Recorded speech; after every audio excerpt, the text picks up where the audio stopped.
அனைவருக்கும் வணக்கம். என் பேர் சஞ்சய். நான் ஜேகே முனிராஜா வேளாண் அறிவியல் கல்லூரியில 4ஆம் ஆண்டு படிச்சுட்டு இருக்கேன். ராவே ப்ரோக்ராமுக்காக திங்களூர்ல ஸ்டே பண்ணியிருப்போம். ஸோ இன்னைக்கு நம்ம குப்புசாமின்ற ஃபார்மரை திங்களூர் கிராமத்துல போய் பார்க்க போறோம்.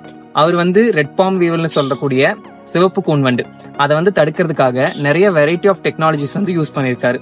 அது என்னென்ன டெக்னாலஜிஸ்னு நம்ம போய் பார்க்கலாம் வாங்க. உங்க பேர் என்னங்க? குப்புசாமி. எந்த ஊருங்க? திங்களூர். சரிங்க. எதுக்குங்க இப்படி பக்கெட்டை மரத்துல கட்டி வச்சிருக்கீங்க?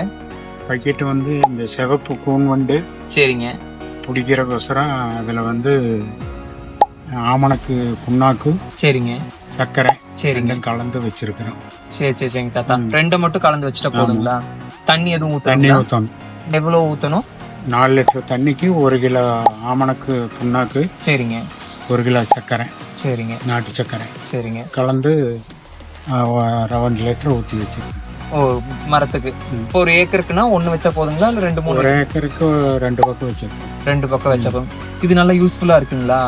வண்டெல்லாம் விழுகுதுங்களா? வண்டு விழுது. சரிங்க. காயெல்லாம் நல்லா பிடிக்குதுங்களா? இப்ப தொல்லை இல்லைன்னாவே காய் நல்லா பிடிக்குதுங்க. சரிங்க. இது எல்லாம் எவ்வளவு விலையாகுதுங்க? ஆமணக்கு புண்ணாக்கெல்லாம்? ஆமணக்கு புண்ணாக்கு 50 ரூபா கிலோ. சரிங்க. சர்க்கரை 60 ரூபா கிலோ. சரிங்க. 110 ரூபா தான் ஆகுது. சரிங்க. 1 ஏக்கராவுக்கு 110 ரூபாய்க்கு வச்சோம்னாவே அது 2-3 மாசத்துக்கு அதாயிடும். அதான் அப்ப நம்ம இன்ஆர்கானிக்கா அந்த ட்ராப் எல்லாம் வச்சா காசு தான் அதிகமாகும். சோ அதுக்கு நம்ம இது கொஞ்சம் பெட்டரா இருக்கு. சரிங்க தாத்தா, நன்றிங்க.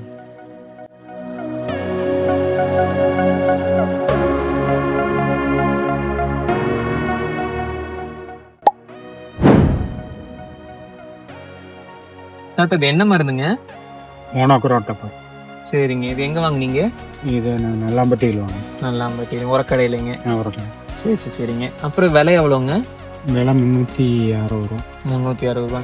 தென்னை மரத்துக்குங்க? தென்னை மரத்து. எதுக்கு இது யூஸ் பண்றீங்க? தென்னை மரத்துல வண்டு உழுவுதுல. ஆமாங்க.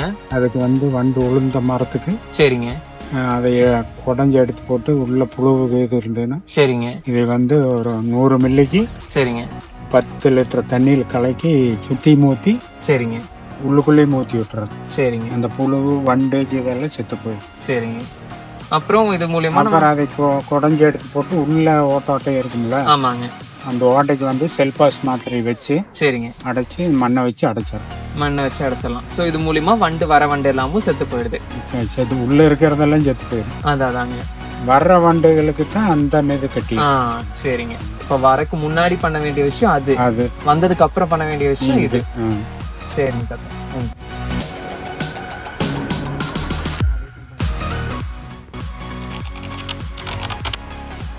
இப்போ நம்ம எதை பத்தி பார்க்க போறோம் அப்படின்னா, வாலியுடன் கூடிய இனக்கவர்ச்சி பொறியை பத்தி தான் பார்க்க போறோம்.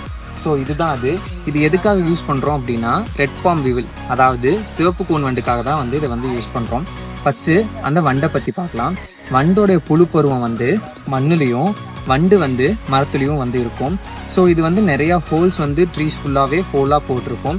அதுல இருந்து ரெட் கலர்ல ஊசோட் வெளில வரும். ஒரு லிக்விட் மாதிரி ஒரு சப்ஸ்டன்ஸ் வெளில வந்துட்டு இருக்கும்.